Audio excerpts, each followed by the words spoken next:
So, Endwalker came out on December 7th, 2021, and since then we've been bombarded with a barrage of adventures that have already happened as we bumble our way through one temporal blunder after another. What qualifies me to talk about this? I watch a lot of Star Trek and have a platform and way too much time to sit back and think about these kinds of things. So let's explore the timelines of this game and how through our actions, the timeline has split, twisted, muddied, and somehow stayed exactly the same despite our best efforts.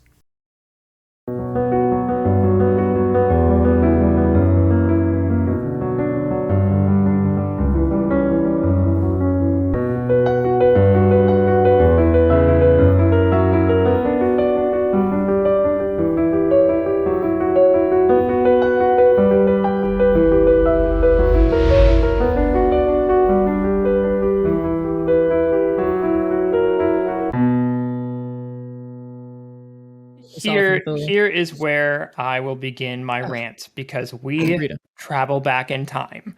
Here is where we cross the rift and travel back in time. I hate it. This was something that I really, really was worried about, and I spoke with people last week, and I spoke with people the week before, and the week before that it will get messy if they don't do this right, and if they leave stuff open to interpretation. And what did they do? The Final Fantasy series is no stranger to time travel. The very first game was about escaping a time loop. Final Fantasy VIII had us fight against a threat from the future affecting the present. The recent Final Fantasy VII Remake is a sequel to the original, presented as a temporal incursion trying to alter the course of the original game. Final Fantasy XIII-2 joined Sarah and Noel through their journey throughout time. However, while Final Fantasy XIV may be the latest to use time travel, no other Final Fantasy game has made such extensive use of it, with the exception of Final Fantasy XIII-2. First introduced in Heavensward through the Primal Alexander raid series, time travel has slowly crept its way from side quests and raid content into the main story itself. It's not until Stormblood that it finally enters the main story, the product of a crazed Catman driven mad with the power to save the world and surrounded by just enough sundered intellect to actually make it happen. One by one, he snatches all your friends away like some kind of Twilight Zone creature until finally he snatches you with a transponder he conveniently sent across the rift and presumably through time, in order to snatch the naughtiest of Emmett Selk's naughty list. Missing Wedge, he grabs you and we go into Shadowbringers. Here, we learn about the Catman. Spoiler, it's Grahatia. And frankly, if you're worried about spoilers, why are you watching this video? Resolves to use the technology of the future to break time and insert himself into history, breaking off the current timeline from the original. Or is it vice versa? Much like direction in space, it depends where you are. In the 8th Umbral Calamity Timeline, the current timeline is the other. But to us, the 8th Umbral Calamity Timeline is the other timeline, and we are the original. In Alexander, we encounter something very different. Most people call the incident in Alexander a closed loop, but that is very dependent on the type of time travel we are dealing with in Final Fantasy XIV. There are 3 distinct types of time travel. Special thank you to the Lorerunner who laid out these extremely well in his Loriums, which we will be using moving forward. Type 1 time travel. Time is a linear line. The idea here is that time is a long, unmovable concept. Thus, any time travel that happens always did and always will. As such, you cannot actually change history in such a setting, only complete what has already happened. This is probably the hardest type of time travel to write for because it requires that the writer write out everything in advance to account for this.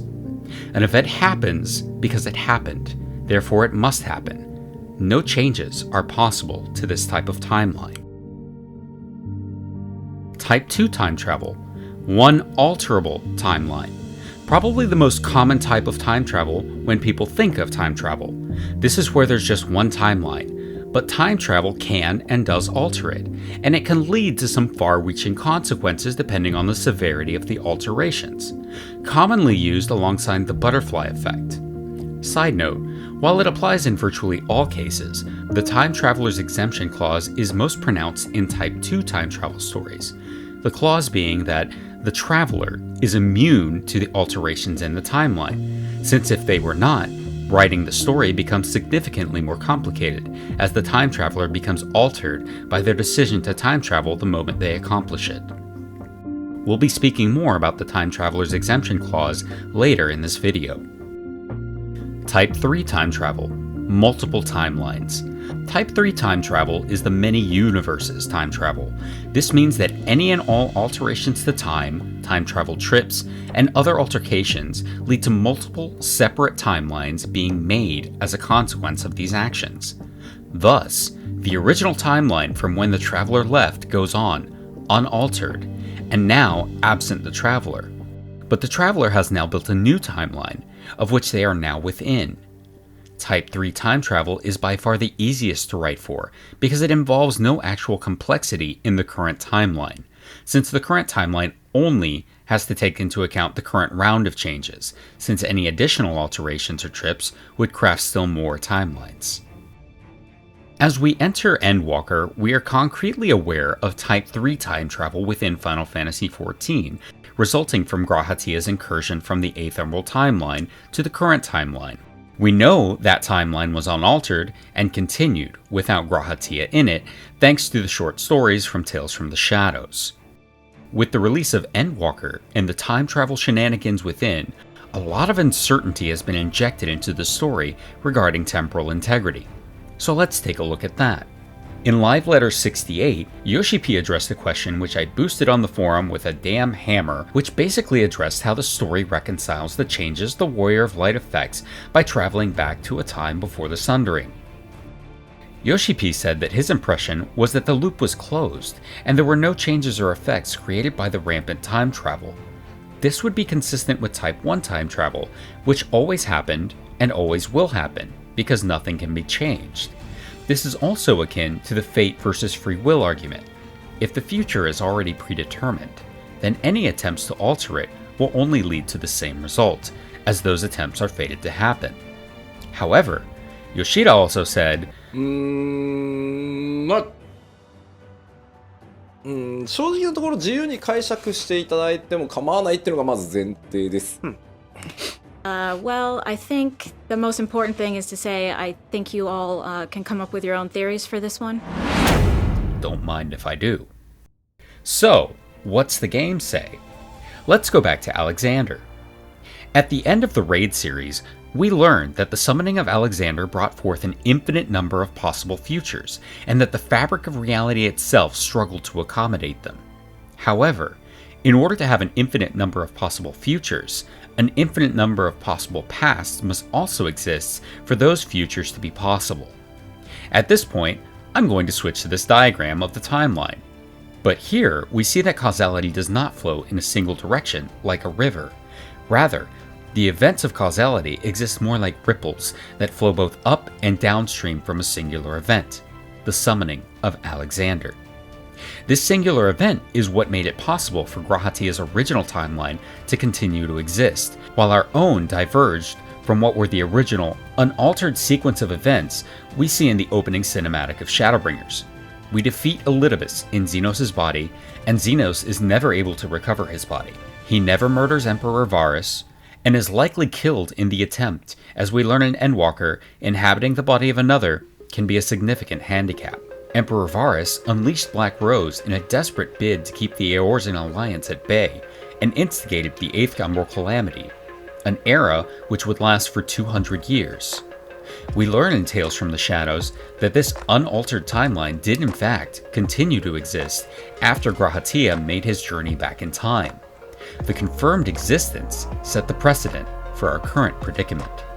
But there is a theory in quantum physics that all possibilities that can happen do happen in alternate quantum realities. Keeping in mind that these infinite futures and pasts already exist due to the summoning of Alexander, and each timeline splits off the way the 8th Umbral Timeline did based on any changes made, Final Fantasy XIV is consistent with this theory. Imagine, for instance, that we had not gone back to Elpis and not divulged the concepts of Hydaelyn and Zodiark to Vana and the Ancients. We know that regardless of our influence, Zodiark would have been conceived and summoned. It's also entirely possible that Hydaelyn may have been as well. However, due to how creation magics work, even a slight variation in Vana's thoughts could have massive ramifications further down in the future.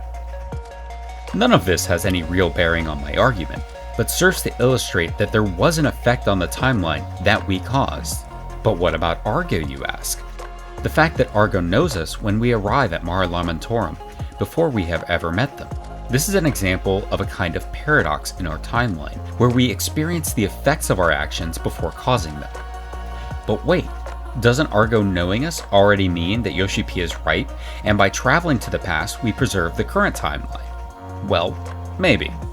But remember, because of Alexander, changes in the timeline result in alternate timelines, like the 8th Umbral Timeline. But if we think about Elpis as not only a conjunction between 2 points in time that can be traversed at will, but as the origin point of our current timeline, the actions we had in Elpis did alter the timeline by creating the current one. We are the originators of our own timeline, and without intervention, running around like a lunatic, murdering butterflies for robes that couldn't be worn in public for months, lest you face the wrath of those who shall not spoil other kin. It's possible that the sundering may have never happened at all. After all, at least one of these infinite futures must have contained either a still unsundered and possibly dead world, and a fully rejoined world that failed to fulfill the hopes of the Ascians. Putting Alexander aside, though, it could be argued that we are dealing with a malleable timeline. That is to say, a single timeline that can be changed. Think Marty McFly in Back to the Future, and we're talking about Type 2 time travel. Type 2 time travel is almost entirely dependent on the Time Traveler's Exemption Clause, which states that while time and the world around a person may change and be altered by changing events in the timeline, the time traveler will retain their memories of the previous unaltered timeline and therefore be aware of those changes. It makes for an entertaining story, but we've seen nothing like that in Final Fantasy XIV. Unless... Another possibility is that the timeline can be altered and changed, but that a person within the timeline is not exempt from those changes. By remembering a world that now never existed in their timeline, they would be a paradox. But if they are altered along with the timeline, then their memories would be altered as well, and it would appear as though any changes that had been made were the way things always were. In other words, it would appear as a Type 1 time travel situation, despite time being malleable.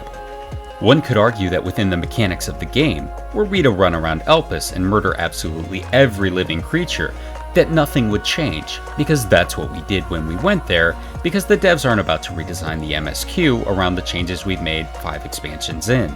That's the simple reason that Elpis is not reactive to the flights of mass murder of my particular so-called Warrior of Light cares to indulge in? Or is it? By taking the actions we do or do not take, we either originate the timeline we found ourselves in, or alter the timeline to generate the events we experience in the future. As stated earlier, we are the ones who brought the concepts of both Hydaelyn and Zodiark into the past. Hythlodaeus also explicitly states that it's likely that it was not critical that we meet. This is a fact, as we know that Zodiark would have been summoned regardless of our influence. But when it comes to Hydaelyn, the answer is less straightforward and creates another dilemma. Before our journey to Elpis, the ancients had no concept of Hydaelyn, Zodiark, or what these primals were, exemplified by these scenes. Why would I feel I had no recourse but to oppose the 14 and create this Hydaelyn? I would hold those who gave themselves to this Zodiark in the highest esteem. And the fact that the song To the Edge states that the ancients prayed to gods they had never seen, meaning that these were original ideas developed in a direct response to the final days. We know that due to the mind wipe, that Zodiark would have arisen regardless of our interference. However, Vana does not have her memories altered, and her concept of Hydaelyn and her abilities are derived from our descriptions of her. So where, then, did the idea of Hydaelyn originate? If we say in the future, then it's because Hydaelyn already existed, and from what we learned from her and our interactions with her. If you say she originated in the past, then it's because we took our knowledge of her into the past to create her. This is what is known as a Bootstrap Paradox, where a single item or idea can exist without ever having been created. The idea of Hydaelyn was brought from the future, but only existed because that idea had been used to create Hydaelyn. It can be a bit mind-boggling to try and follow the thread back to its origin. Had Backrix's book been lost by Quickthinc Allthoughts when they journeyed back, it would have created a similar situation, and we would have never known who originally wrote the book, because it would have been different from Backrix's journal. Fortunately, she recovered her journal, and it continued down the timeline, removing any threat of a Bootstrap Paradox. In short, this would be far less messy had the 8th Umbral Timeline not continued to exist, and Yoshi-P left the question of time open-ended, allowing for possible future development and story hooks. Despite G'raha's claim that the 8th Umbral Calamity Timeline has been cut adrift, we have evidence proving that that's not entirely true. When we journey back to Elpis, both timelines, as well as others diverging from that particular past, exist as one. As with a river, the forks and divisions that different timelines create still must flow from a single source. And with infinite numbers of possible futures, which create an infinite number of possible pasts, it's impossible to know for sure how significant our impact in Elpis was. But we know at least that we owe our existence to the formation of the timeline that spawned both the 8th Umbral Calamity Timeline and our current timeline. The timeline which we ourselves created.